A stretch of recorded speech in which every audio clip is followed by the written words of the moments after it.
working at that company for almost 15 years. I started when the founder was still in charge. He treated everyone with respect and ran the business with heart. We were more like a family than coworkers. I gave everything to that company. My time, my ideas, my loyalty. When the old boss announced his retirement, we all knew his son would take over. But we were not ready for what came next. The boss's son arrived in a flashy car with a proud smile. He had no experience, just an expensive degree and a big ego. On his first day, he called a staff meeting and said, "Things are going to change around here." Everyone was shocked when he pointed at me and said, "You've been here too long. Time for fresh blood. You're fired." He laughed as he said it in front of everyone. My coworkers looked down. Some were scared to speak. I stood up quietly, fighting back tears, and left with my box of things. I didn't even get to say goodbye properly. That moment stayed in my heart. I had given my best years to the company, and this was how I was repaid. But what came next surprised everyone. Within days, big clients started canceling their contracts. The son changed systems that were working fine. He fired more senior staff and replaced them with his friends. They didn't understand the business and made bad decisions. Orders were delayed, quality dropped, and soon the complaints started piling in. My phone rang one morning. It was one of our biggest clients, someone I had built a good relationship with over the years. He said, "We want you to come work with us directly. We never trusted that boy anyway." I said yes. A few weeks later, the company I once worked for was on the verge of collapse. The same people who had laughed when I was fired were now sending me resumes. I didn't take revenge. I didn't speak badly about anyone. But deep inside, I knew respect, loyalty, and hard work always win in the end. The boss's son? He disappeared, and nobody has heard from him since. I had been working at that company for more than 12 years. I was one of the most trusted employees under the original boss. He always appreciated my honesty and hard work. He used to say, "You're like the backbone of this company." I felt proud to be part of it. But everything changed when his son took over. The son was nothing like his father. He was young, arrogant, and thought he knew everything. On his first day, he barely greeted the staff. He didn't ask how things worked. He just gave orders. I tried to be respectful and guide him, but he clearly didn't like it. I could see jealousy in his eyes whenever others came to me for help. One afternoon, he called me into his office. His voice was cold. He said, "We don't need people who are stuck in the past. You're dismissed, effective immediately." I was shocked. He handed me a paper and asked me to leave right away. I didn't even understand what I had done wrong. He told the staff I had some misconduct issue, which was completely false. I left silently. It felt like a knife in the back. I had worked so hard, and this is how I was treated. But I told myself to stay calm and let time reveal the truth. After I left, the company started going downhill. The son made poor choices. He gave important roles to his unqualified friends. He removed systems I had carefully built. The team was confused, deadlines were missed, and clients began to leave. I heard all of this through former co-workers who still respected me. One of the company's biggest investors contacted me. He had heard what happened. He said, "We're building a new company, and we want someone reliable like you." I accepted the offer and soon became a director at that new firm. Meanwhile, the company that fired me lost its top clients, and their profits dropped fast. The arrogant son tried to fix things, but it was too late. He didn't understand loyalty, and he didn't understand the business. Karma had done its job. I never needed revenge. The truth spoke for itself. The day the boss's son officially took over, everything in the office felt different. People were nervous, unsure about what would happen next. I had worked there for over a decade. I wasn't just an employee. I had trained many of the new staff, handled major accounts, and stayed late when needed. But none of that seemed to matter anymore.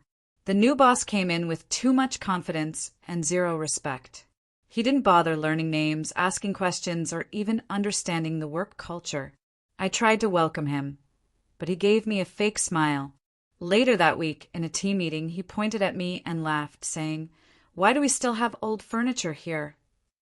Everyone laughed, awkwardly. It was embarrassing, and I knew he meant me. A few days later, he called me into his office and told me my position had been removed. No warning. No explanation. He smiled and said, "It's nothing personal, just business. We need new energy." As I packed my things, he stood near the door and laughed loudly with his friends, mocking me like I was worthless.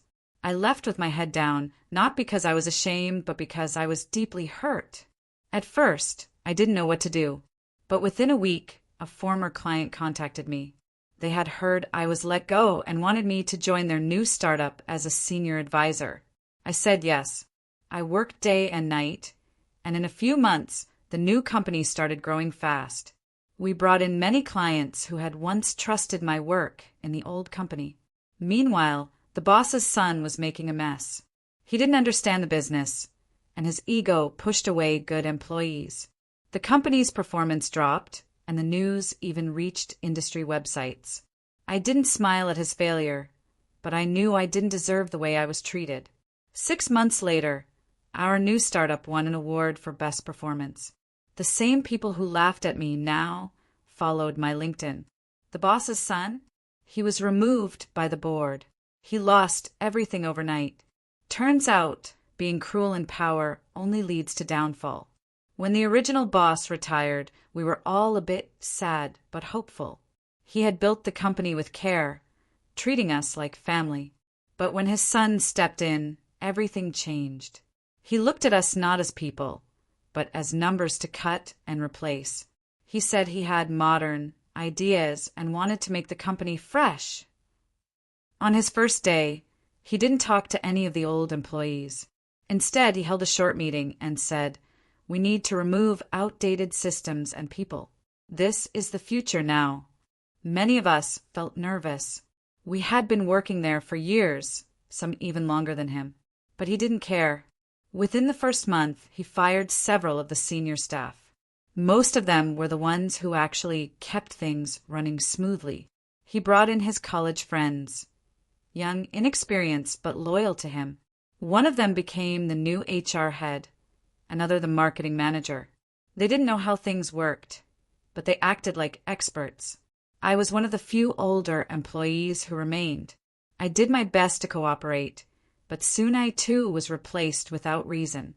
No proper notice, no thanks for years of hard work. Just a cold email saying my services were no longer needed.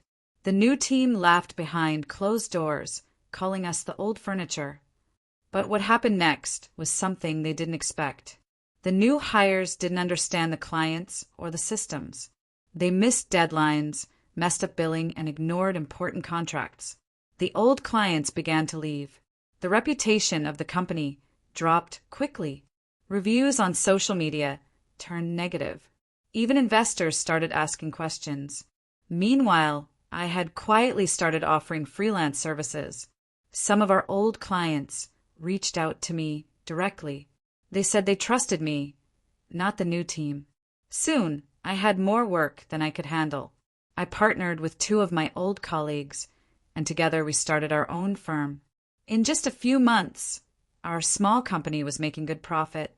We had the trust, the experience, and the respect that the new team had lost. While the boss's son focused on changing everything, he forgot that experience and loyalty can't be replaced by quick hires. The day I was fired felt like a nightmare. The boss's son had just taken over and was acting like a king. He walked around with a proud smile, dressed in expensive suits, and talked as if he'd built the company himself. I had been working there for 12 years. I knew the company inside out, clients, files, systems, everything. But none of that mattered to him. He called me into his office and said, "You're too old school for my vision. I need people who match my energy." Then he laughed and said, "Don't worry, I'm sure you'll find something easy." It was so disrespectful. I had given this company more than a decade of my life, and he threw me out like I was nothing. But karma doesn't wait long. Just a few weeks later, I heard rumors that their biggest client was unhappy. The new team he hired didn't know how to handle the pressure. They were messing up meetings, missing deadlines, and saying the wrong things in front of clients. One by one, major accounts started leaving. I stayed quiet. I didn't post anything online or badmouth them. But inside, I felt like justice was being served. Then, something unexpected happened. A top executive from another company called me. He said, "I've heard good things about you. Would you be interested in leading a project for us?" I said yes. That project turned into a permanent job. And within 3 months, I was in a higher position than before, with better pay and full respect. While I was growing, the old company was falling apart. Their reputation took a hit. News began to spread in the business world. The board of directors stepped in and reviewed everything. They found poor decisions, high losses, and mismanagement.